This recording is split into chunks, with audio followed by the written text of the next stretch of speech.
సమూయేలు మొదటి గ్రంథం 3వ అధ్యాయం 1వ వచనం నుంచి.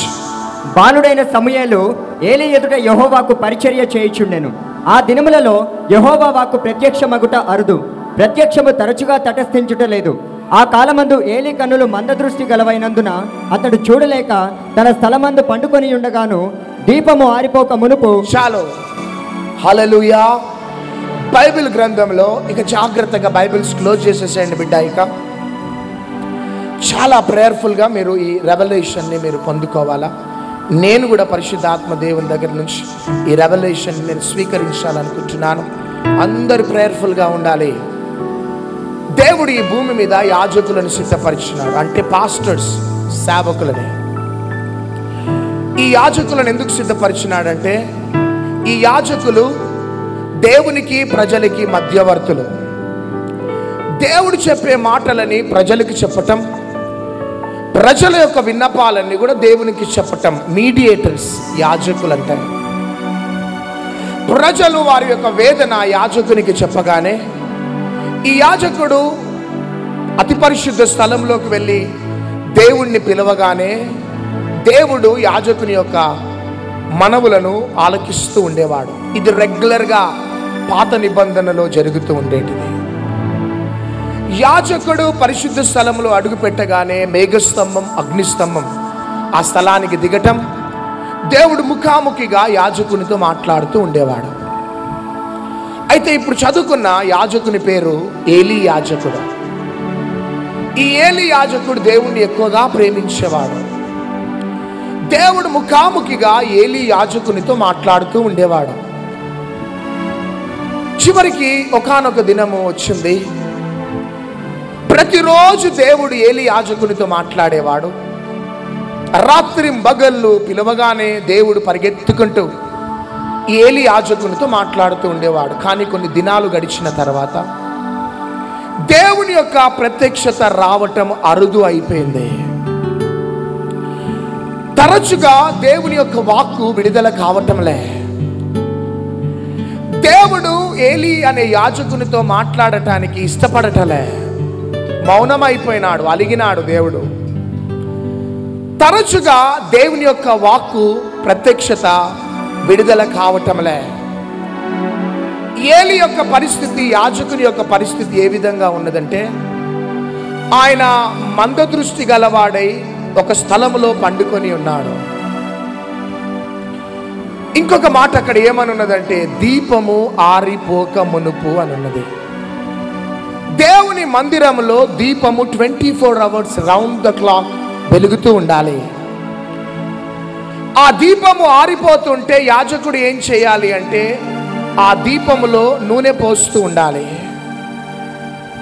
ఈ దీపము 24 hours రౌండ్ ద క్లాక్ వెలుగునిస్తూ ఉండాలి.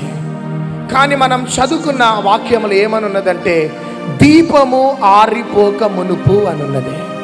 అంటే ఒకానొక టైంలో ఆ దీపం ఏమైపోతున్నది చెప్పాలి, ఆరిపోతున్నా పట్టించుకునే యాజకుడు లేడు. ఎందుకంటే యాజకుని యొక్క స్థితి మారిపోయింది. మొదటి దినాలలో దేవుడు ఎంతగానో యాజకునితో మాట్లాడుతుండేవాడు. యాజకుడు దేవునితో మాట్లాడుతుండేవాడు. కానీ క్రమక్రమంగా ఏమైపోయిందంటే యాజకునితో దేవుడు మాట్లాడలేకపోతున్నాడు. తన హృదయంలో ఉన్న వేదనను యాజకునికి దేవుడు చెప్పుకోలేకపోతున్నాడు. చివరికి అక్కడ దీపము ఆరిపోతూ ఉన్నది. ప్రియ దేవుని బిడ్డలారా, ఎందుకు ఈ ఏలీకి ఈ భయంకరమైన పరిస్థితి ఎదురైంది? కారణం ఏంటిదంటే, మొదటిగా దేవుణ్ణి ప్రేమించినంతగా దేవునికి ఇవ్వవలసిన ఇంపార్టెన్స్ ఇవ్వటంలే. దేవుని విషయంలో అశ్రద్ధ అనేది ఏలీ జీవితంలో ప్రారంభమైంది. మొదటిగా దేవుణ్ణి ఎంతో ప్రేమించేవాడు ఏలీ. కానీ క్రమక్రమముగా దేవుణ్ణి అంతగా ప్రేమించలేకపోతున్నాడు ఏలీ యాజకుడు. అందుని బట్టి తాను దేవుణ్ణి ప్రేమించలేని స్థితిలో ఉన్నాడు. కాబట్టి దేవుడు ఏలీ యాజకునితో మాట్లాడలేకపోతూ ఉన్నాడు. ప్రియ దేవుని బిడ్డలారా, దేవుని యొక్క హృదయ వాంఛ ఏంటిది అంటే మనము ఆయనను ఎక్కువగా ప్రేమించాలి. గట్టిగా చప్పట్లు కొట్టండి. ఆదాము అవ్వను ఎందుకు దేవుడు తయారు చేసినాడంటే దేవుణ్ణి ప్రేమించటానికి ఆదాము అవ్వను తయారు చేసినాడు. నిన్ను నన్ను దేవుడు ఎందుకు రక్షించుకున్నాడంటే బిడ్డ, ఆయన నువ్వు ఎక్కువగా ప్రేమించాలి నాన్న. నువ్వు ఎంతగా ఆయనని ప్రేమిస్తే ఆయన అంతగా నిన్ను ప్రేమిస్తాడు. మన హృదయంలో ఏ వేదన అయితే మనం దేవునికి చెప్పుకోవాలనుకుంటున్నామో దేవుడు కూడా తన వేదన మనకు చెప్పుకోవాలనే ఆశ ఉంటుంది దేవునికి. అందుకనే ఈ భూమి మీద ఎవరి కోసం దేవుడు వెతుకుతూ ఉంటాడంటే క్రైస్తవుల కోసం దేవుడు వెతకడు. మారు మనసు పొందిన వారి కోసం దేవుడు వెతకడు. మందిరానికి రెగ్యులర్గా వస్తున్న వారి కోసము, దశమ భాగాలు ఇస్తున్న వారి కోసం దేవుడు వెతకడు. దేవుడు ఎవరిని వెతుకుతాడంటే తనను గాఢంగా ప్రేమించే వారిని వెతుకుతూ ఉంటాడు. గట్టిగా చప్పట్లు కొట్టండి. ప్రారంభ దశలో ఏలి ఎంతగానో ప్రేమించినాడు దేవుణ్ణి. అంతగా ప్రేమించలేకపోతుండటమును బట్టి దేవుడు ఏలి యాజకునితో మాట్లాడలేకపోతున్నాడు. చూడండి, అబ్రహాము జీవితంలో పిల్లలు కలగక ముందు, ఇస్సాకు రాకముందు అబ్రహాము ఎంతగానో దేవుణ్ణి ప్రేమించేవాడు. పెందల కాడనే లేచి దేవునితో ముఖాముఖిగా మాట్లాడేవాడు. ఒకానొక సమయంలో దేవుడు అబ్రహాముకి మంచి ఇస్సాకునిచ్చినాడు. ఇస్సాకునిచ్చిన తర్వాత దేవుడు అనుకున్నాడు, నిజంగా ఇస్సాకుని ప్రేమిస్తున్నాడా, నన్ను ప్రేమిస్తున్నాడా, నాకు ఇంపార్టెన్స్ ఇస్తాడా, ఇస్సాకుకి ఇంపార్టెన్స్ ఇస్తాడా అని అబ్రహామును పరీక్షించటానికి, అబ్రహామా ఇదిగో నేను చూయించు పర్వతం మీద నీవు ప్రేమించు ఇస్సాకుని నాకు బలిగా అర్పించవా అంటాడు. అప్పుడు అబ్రహాము ఏం చేస్తాడంటే ఇస్సాకుని దేవుని కోసం బలి అర్పించటానికి కూడా వెనకాడాడు. దాని ద్వారా అబ్రహామును బట్టి నిర్ధారణ అయింది ఏంటిదంటే ఇస్సాకు రాకముందు దేవుణ్ణి ఏ విధంగా ప్రేమించినాడో ఇస్సాకు వచ్చిన తర్వాత కూడా అదే విధంగా దేవుణ్ణి ప్రేమించినాడు. చప్పట్లు గట్టిగా కొడదాం. అపవాది అయిన సాతాను మనల్ని దేవుణ్ణి ప్రేమించనివ్వకుండా చేస్తాడు. దేవుణ్ణి ఎక్కువగా ప్రేమించే కమిట్మెంట్స్ మనం తీసుకోగానే గ్రాడ్యువల్గా క్రమక్రమముగా మన ప్రేమలో కల్మషము, స్వార్థం అనేది అపవాది అయిన సాతాను తీసుకొని వస్తాడు. ఏలీ జీవితంలో అదే జరిగింది. మనం దేవుణ్ణి ఎక్కువగా ప్రేమిస్తూ ఉంటే అపవాది అయిన సాతాను ఏం చేస్తాడంటే దేవుని యొక్క స్థానంలో ఎవరినో ఇన్వాల్వ్ చేస్తాడు. ఆ స్థానం ఒకవేళ నీ ఉద్యోగం కావచ్చు, నీ వ్యాపారం కావచ్చు, నీ బిడ్డలు కావచ్చు, నీ భార్య కావచ్చు, నీ భర్త కావచ్చు, నీ సేవా పరిచర్య కావచ్చు. అపవాది ఏం చేస్తాడంటే దేవుని స్థానంలో ఆ మెటీరియలిస్టిక్ బ్లెస్సింగ్స్ని, ఆ బ్లడ్ రిలేషన్షిప్ని, నీ బిజినెస్ని, నీ ఫైనాన్షియల్ మ్యాటర్స్ని ఇన్వాల్వ్ చేస్తాడు. ఈ ఫైనాన్షియల్ బ్లెస్సింగ్స్ లేనంత కాలం నువ్వు దేవుణ్ణి ప్రేమిస్తావు, ఉద్యోగం లేనంత కాలం దేవుణ్ణి ప్రేమిస్తావు, భార్య రానంత కాలము, భర్త రానంత కాలం, పిల్లలు పుట్టనంత కాలం దేవుణ్ణి ప్రేమిస్తావు.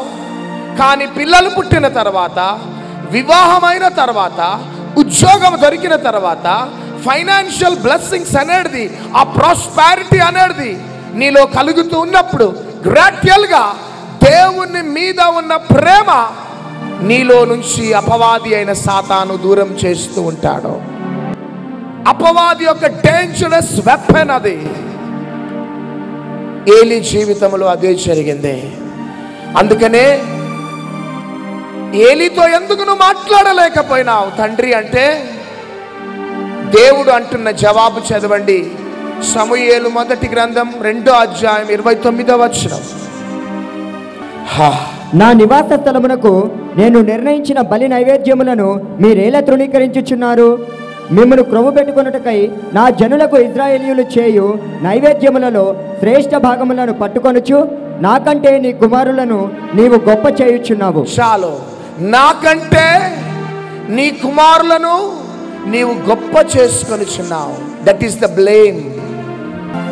దేవుడు ఎక్కడ బాధపడ్డాడంటే, ఏలీ నువ్వు మొదటిగా ప్రేమించవలసినంతగా నన్ను నువ్వు ప్రేమించలేకపోతున్నావు. ఏలీ, నీ బిడ్డలు రాగానే నాకంటే ఎక్కువగా నీ బిడ్డలను ప్రేమించడం ప్రారంభించినావు.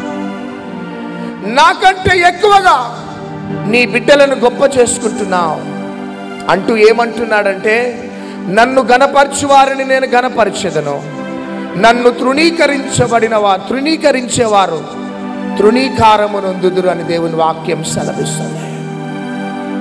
ఏలీ, నీ బిడ్డలు రాకముందు నన్ను ఎంతగానో ప్రేమించినావు నానా నువ్వు. కానీ నీ బిడ్డలు రాగానే నా స్థానాన్ని నీ బిడ్డలకి ఇచ్చేసినావు. అందుకనే నేను నీతో మాట్లాడలేకపోతున్నాను. హల్లెలూయా. నా స్థానాన్ని నువ్వు ఎవరికి ఇచ్చినావు అంటే నీ పిల్లలకి ఇచ్చినావు. ఈరోజు ఇదే మాట ఇక్కడ నిలబడి పరిశుద్ధ ఆత్మదేవుడు మీతో మాట్లాడుతున్నాడు. ఎందుకు కొన్ని కుటుంబాలలో అభివృద్ధి ఉండదో, కుటుంబాలలో దేవుని యొక్క మహిమ రావటం ఆగిపోతూ ఉంటుంది, దేవుని యొక్క ప్రత్యక్షత ఎందుకు రావటం ఆగిపోతూ ఉంటుంది, ఎందుకు కొన్ని క్రైస్తవ కుటుంబాలు కొంతమంది విశ్వాసులు ఎంటిపోతూ ఉంటారు, ఎందుకు వారి జీవితాలలో ఓటమి ఓటమి ఓటమి?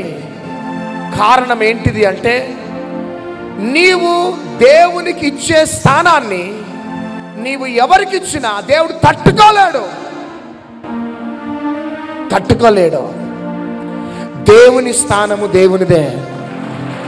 గట్టిగా చప్పట్లు కొట్టండి. హల్లెలూయా. మొన్న కౌన్సిలింగ్ తీసుకుంటుంటే ఒక యవ్వన సహోదరి ఒక బిడ్డను తీసుకొని వచ్చి భయంకరంగా ఏడుస్తున్నది.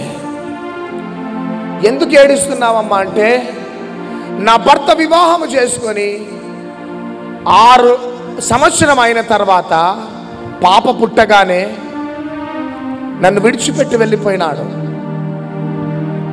రమ్మంటే రావటం లే, సెల్ ఫోన్ ఆఫ్ చేసుకున్నాడు. నువ్వంటే నాకు ఇష్టం లేదు అంటున్నాడు. కానీ మమ్మీ డాడీ నా భర్త కావాలి మమ్మీ,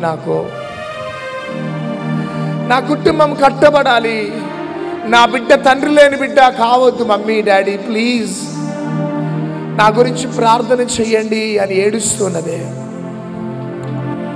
ఎందుకు దేవుడు నాకు అన్యాయం చేసినాడు, ఎందుకు నా భర్త నుంచి నన్ను దూరం చేసినాడు, నేను దేవునికి ఏం అన్యాయం చేసినా అని భయంకరంగా ఏడుస్తున్నది.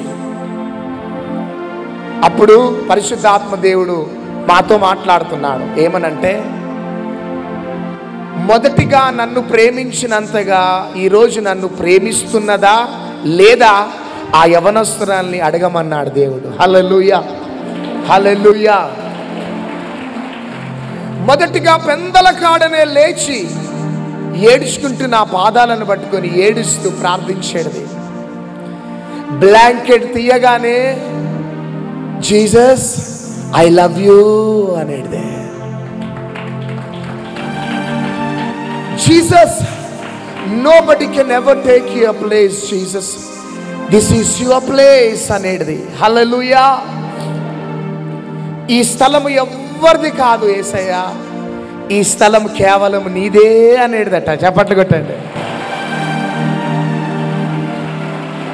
కానీ ఎప్పుడైతే ఆ యవ్వనస్తుడు ఎంటర్ అయినాడో, ఎప్పుడైతే ఆ యవ్వనస్తుడు ట్యాంక్ బండ్ మీద కలిసి చెయ్యి ఊపినాడో, ఆమెన్, సంజీవయ్య పార్కులో చెయ్యి ఊపినాడో,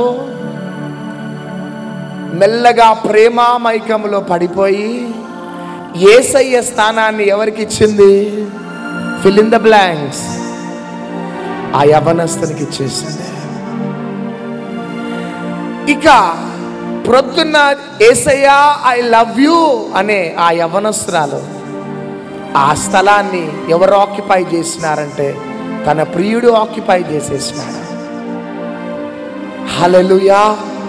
ఎప్పుడైతే యేసయ్య కంటే ఎక్కువగా ఆ ప్రియుడిని ప్రేమించి తల్లిదండ్రులను కాకుండా వివాహము చేసుకున్నదో ఆ ప్రియుడు ఏమైపోయినాడంటే చేదైపోయినాడు. ఆమెకి దేవుడు అన్యాయం చేసినాడా? యవ్వనస్తురాలు అన్యాయం చేసిందా? చెప్పండి. యవ్వనస్తురాలే.